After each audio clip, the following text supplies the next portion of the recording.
Olá, companheirada! A proposta aqui é a gente falar um pouco então sobre a crise ambiental e as consequências dessa crise.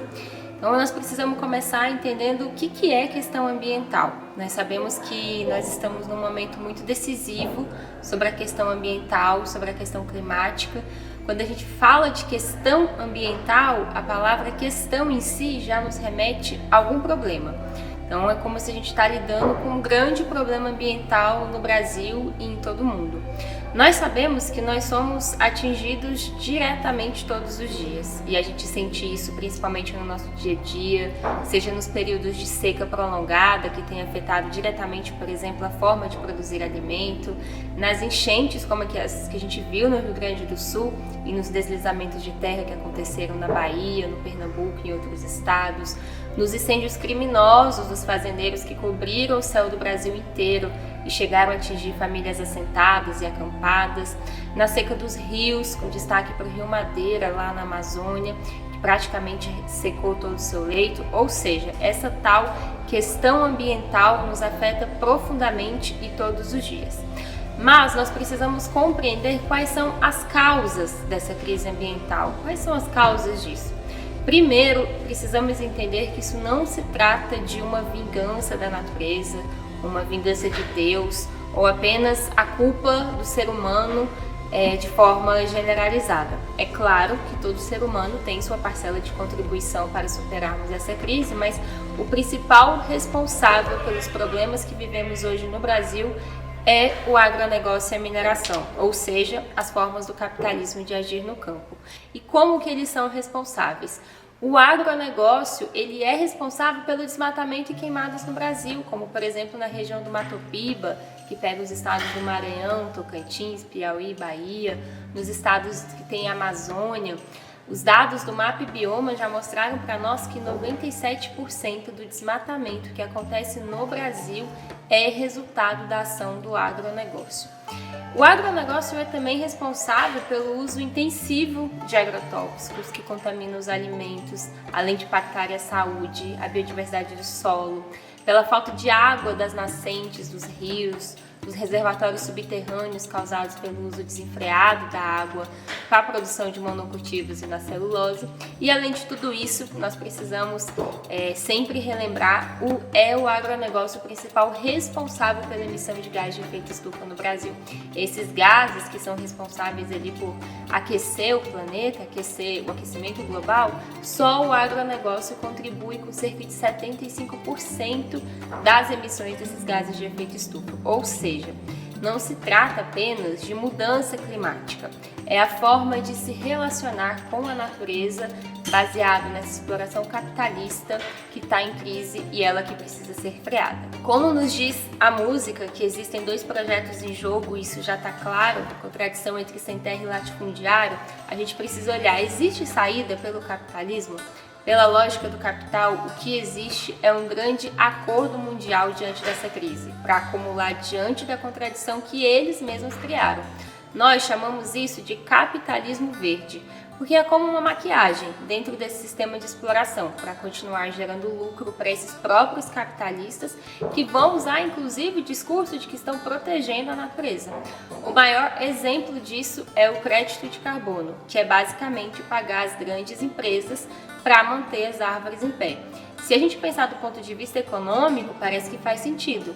O problema é que isso não diminui as emissões de gás de efeito estufa que essas empresas estão emitindo, estão aquecendo o planeta. Além disso, essa maquiagem, ela esconde outros problemas ambientais, como se tudo hoje que envolve a questão ambiental fosse apenas a questão do clima, né? O clima está aquecendo. Não se fala, por exemplo, dos agrotóxicos, dos fertilizantes químicos e da mineração. Então, para nós, dos movimentos populares, essas são falsas soluções. São soluções que são defendidas pelos mesmos atores que causaram o problema, que são as grandes corporações, o agronegócio, o mercado financeiro. E é com base nessa lógica que eles assediam territórios que têm biodiversidade conservada, como as terras indígenas, as terras quilombolas, nossos assentamentos de reforma agrária, para transformar toda essa biodiversidade em mercadoria. E é nessas grandes, inclusive, reuniões mundiais, como é o caso das COPs, as Conferências das Partes, que que as grandes multinacionais capitalistas buscam oferecer essas falsas soluções aos governos. Esse ano, o Brasil vai sediar a COP30 em novembro, lá em Belém. E o que o governo federal e estadual tem feito? Maquiagem verde. O governo do Pará tem construído árvores artificiais, obras por toda a cidade de Belém, mas concretamente sem resolver nada dos problemas dos trabalhadores de Belém, nem do Pará, nem da Amazônia. Se a gente está negando então essa saída do capitalismo, nós precisamos reafirmar que a saída é pelo povo organizado. E quais são então as saídas que nós temos?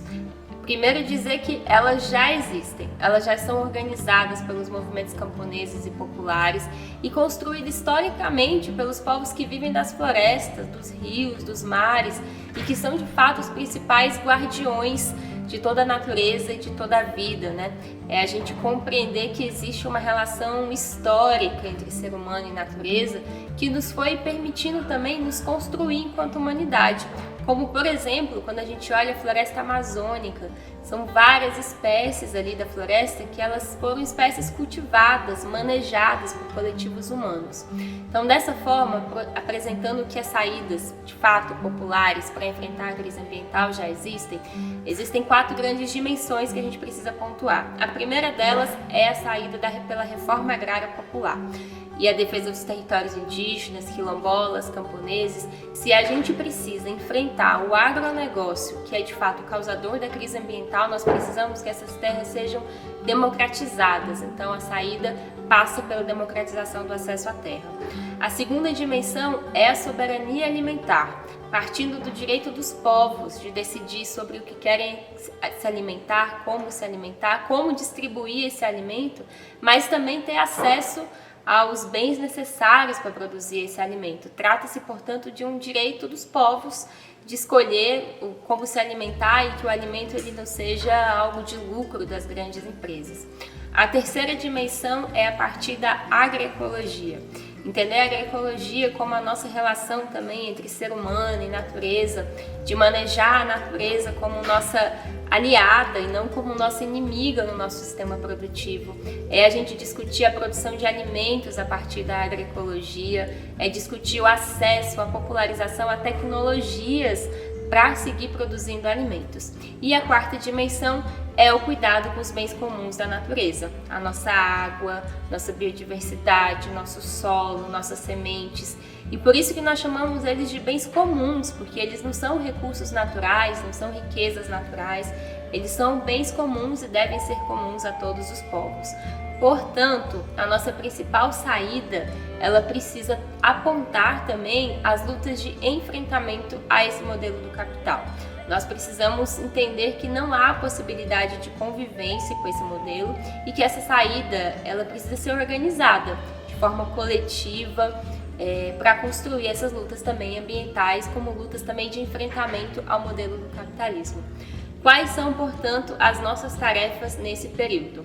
Como diz Paulo Freire, a nossa tarefa é esperançar, mas não esperançar no sentido de ficar ali esperando, é esperançar no sentido de construir. Por isso o nosso lema também do movimento já diz, lutar, construir reforma agrária popular. Então agora em junho, dia 5 de junho, é o Dia Mundial do Meio Ambiente. E nós temos tarefas concretas nessa defesa da natureza, de construir a Jornada Nacional em Defesa da Natureza e dos seus povos, que vai acontecer do dia 31 de maio ao dia 7 de junho e que tem como caráter denunciar os causadores da crise ambiental e climática. Nós precisamos denunciar que é o agronegócio, que é a mineração, que tem causado essa crise que a gente tem vivido. Outra tarefa nossa, da nossa jornada, é anunciar a reforma agrária popular como essa saída realmente verdadeira para a crise ambiental, enquanto projeto que não pensa só o problema do sem terra, mas o problema também de toda a sociedade.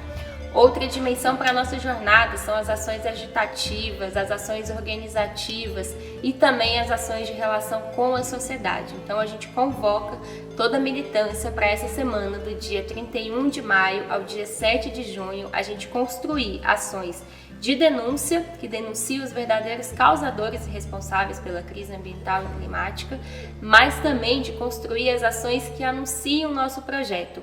da agroecologia, do plantio de árvores, da doação de mudas, que a gente possa construir viveiros de mudas, doar mudas, plantar muitas árvores nesse período, que a gente possa construir espaços de vivência, de receber nas nossas áreas amigos, parceiros e aliados do MST para viver essa experiência organizativa, né, e prática ali da vivência da agroecologia e do plantio de árvores. Então, que nós tenhamos uma boa jornada nacional, junto com a Juventude Sem Terra, junto com o nosso Plano Nacional Plantar Árvores, Produzir Alimentos Saudáveis, mas que tem sim essa tarefa de envolver o conjunto da nossa base, sabendo que em cada assentamento nosso, em cada acampamento nosso, a gente pode construir alguma ação.